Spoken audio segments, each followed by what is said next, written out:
A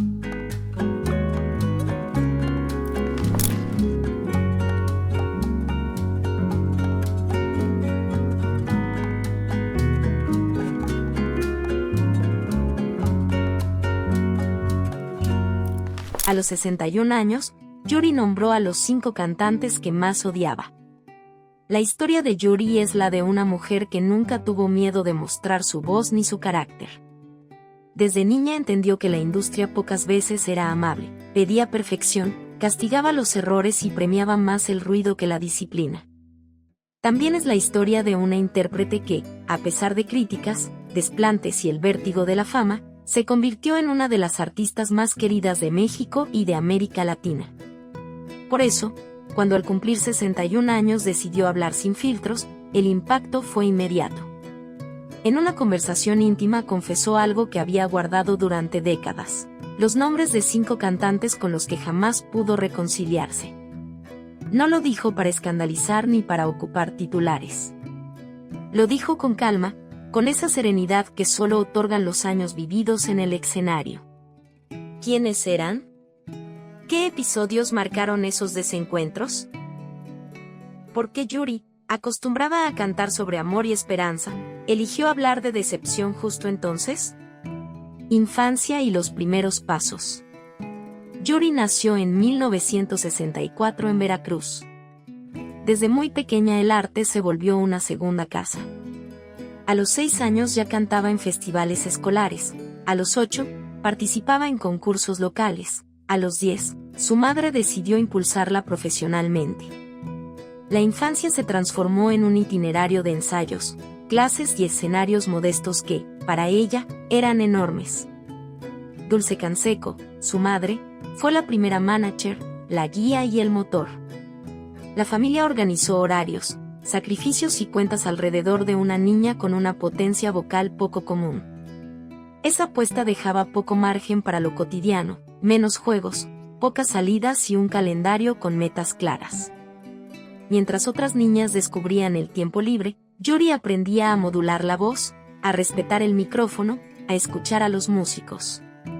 La disciplina no fue un capricho, era el cimiento. Ahí conoció el primer costo del oficio: crecer rápido, aceptar la exigencia y convivir con miradas que juzgaban a una menor como si ya fuera adulta. La primera gran oportunidad llegó en 1979, en el Festival OTI, con Esperanzas. No obtuvo el primer lugar, pero ganó algo más durable: visibilidad. Su nombre comenzó a sonar en reuniones de productores, en pasillos de disqueras, en los foros donde se decidían carreras. Ese mismo año firmó contrato y lanzó su primer disco. La recepción fue favorable, sobre todo porque proponía una voz que, sin alardes, conectaba con el público juvenil. Sin embargo, la consolidación vendría en la década siguiente, cuando su presencia escénica, su tesitura y una selección efectiva de repertorio la llevarían a cruzar fronteras. En una época donde los escenarios principales todavía estaban dominados por hombres, Yuri irrumpió con carisma, disciplina y una mezcla de frescura y control que la volvieron inconfundible. Los años dorados. Los 80 fueron su consagración. Llena de dulzura 1981 y Yo te pido amor 1985 la colocaron en la primera fila del pop latino. Maldita primavera se volvió un emblema generacional, balada de desvelo, canción de radio, eco en ferias, festivales y palenques. El público la elegía porque encontraba una verdad sencilla en su manera de decir. Pero el éxito exigía una segunda batalla, la de la visibilidad permanente. Cada disco pedía promoción, cada programa de televisión requería entrevistas y cada portada de revista alimentaba comparaciones. En ese ecosistema, los promotores entendían que una rivalidad podía vender tanto como un sencillo. Las líneas editoriales, con frecuencia, empujaban la narrativa de la nueva contra la consagrada, la juvenil contra la dramática, la pop contra la televisiva. Yuri aprendió pronto que en la misma semana podía agradecer un premio y, al día siguiente, leer una columna que minimizaba su trayectoria. Ese contraste forjó callos, pero también dejó marcas.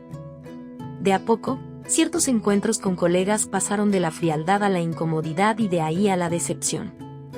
La industria musical mexicana en los 70 y 80. Para entender esos roces hay que mirar el contexto.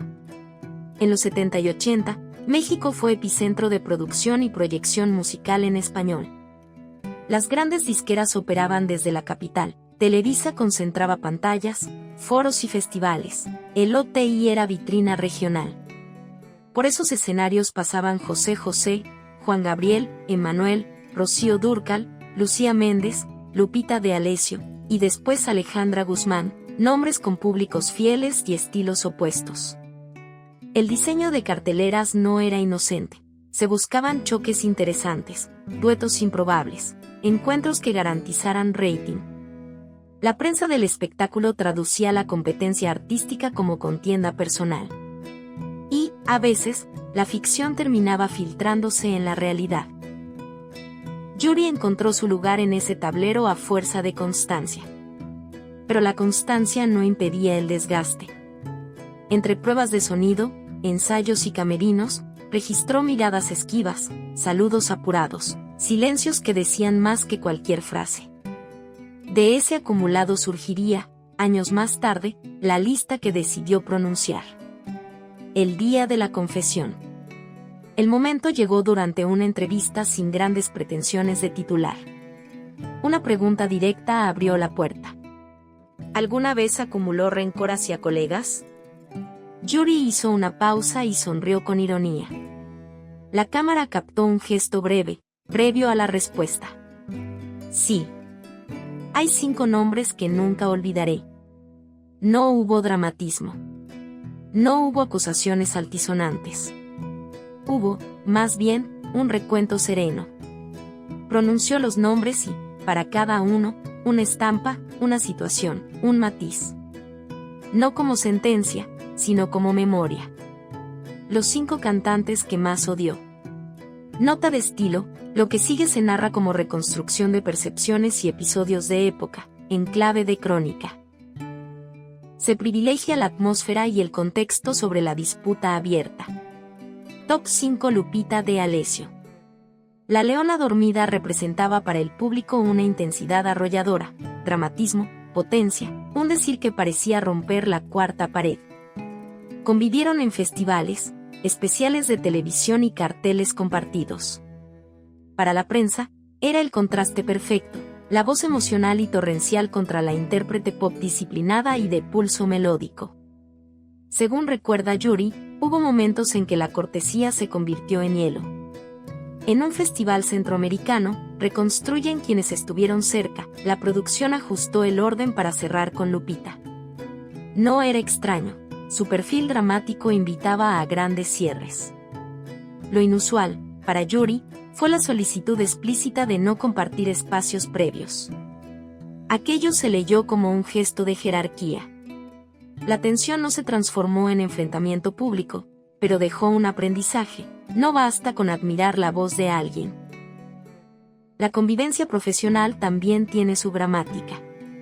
A la distancia, Yuri reconoce el talento de Lupita, pero no pudo borrar la sensación de superioridad que percibió más de una vez.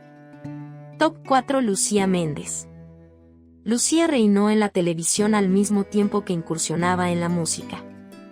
Esa doble presencia multiplicaba sus reflectores y, por tanto, sus comparaciones.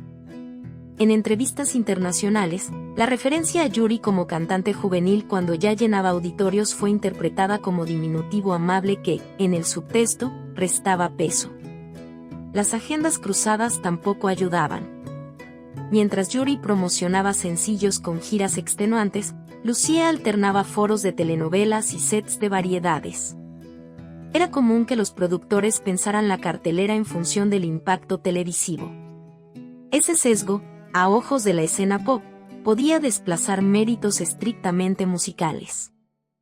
Yuri no niega la trayectoria de Lucía, lo que no perdonó fue el gesto repetido de la minimización. En industrias tan visibles, el adjetivo pesa.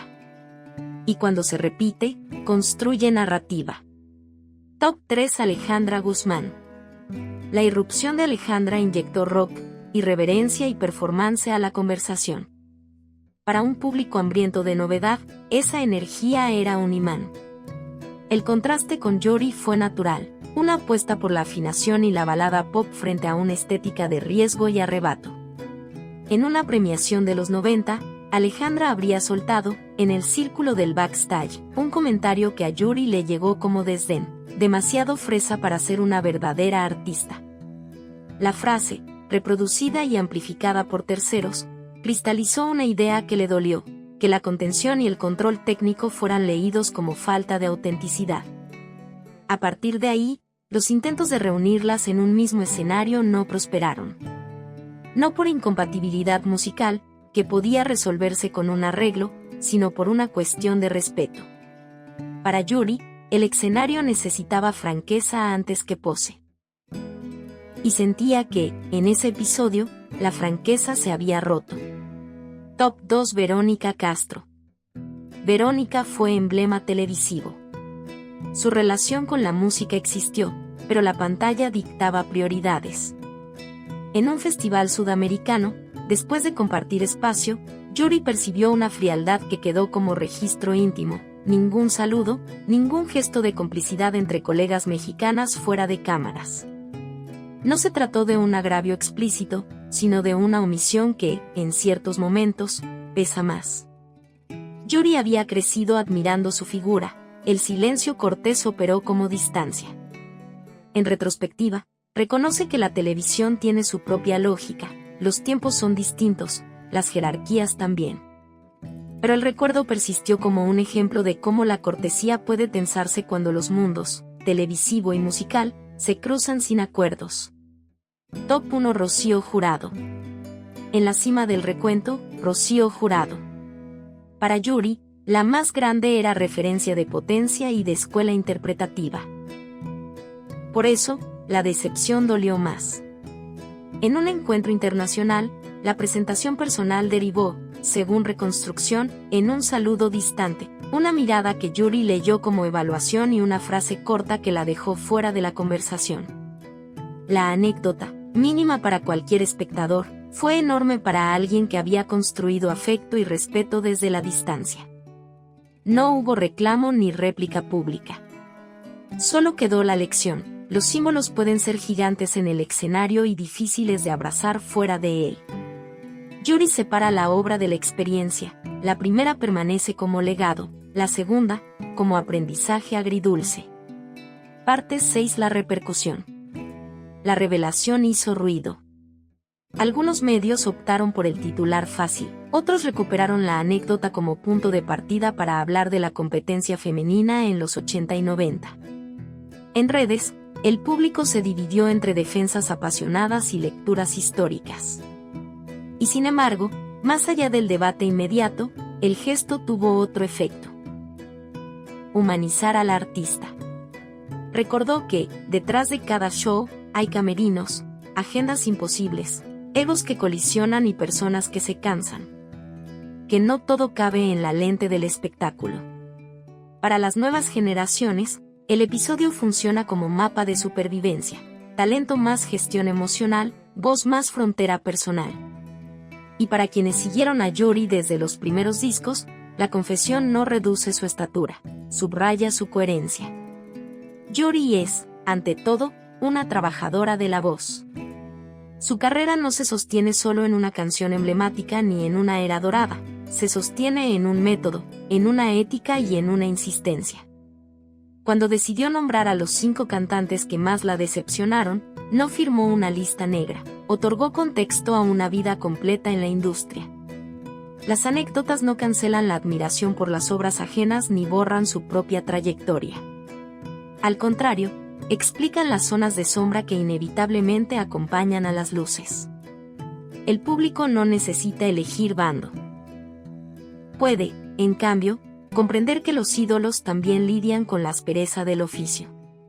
El legado de Yuri, con sus alturas y sus grietas, sigue en pie. Su voz continúa ocupando un sitio en la memoria sentimental de México y de América Latina. Y su franqueza, a los 61 años, se lee como acto de cierre y de claridad. Si te interesa seguir descubriendo historias a fondo sobre los grandes cantantes de nuestra música, te invitamos a suscribirte al canal y activar las notificaciones para no perderte los próximos documentales.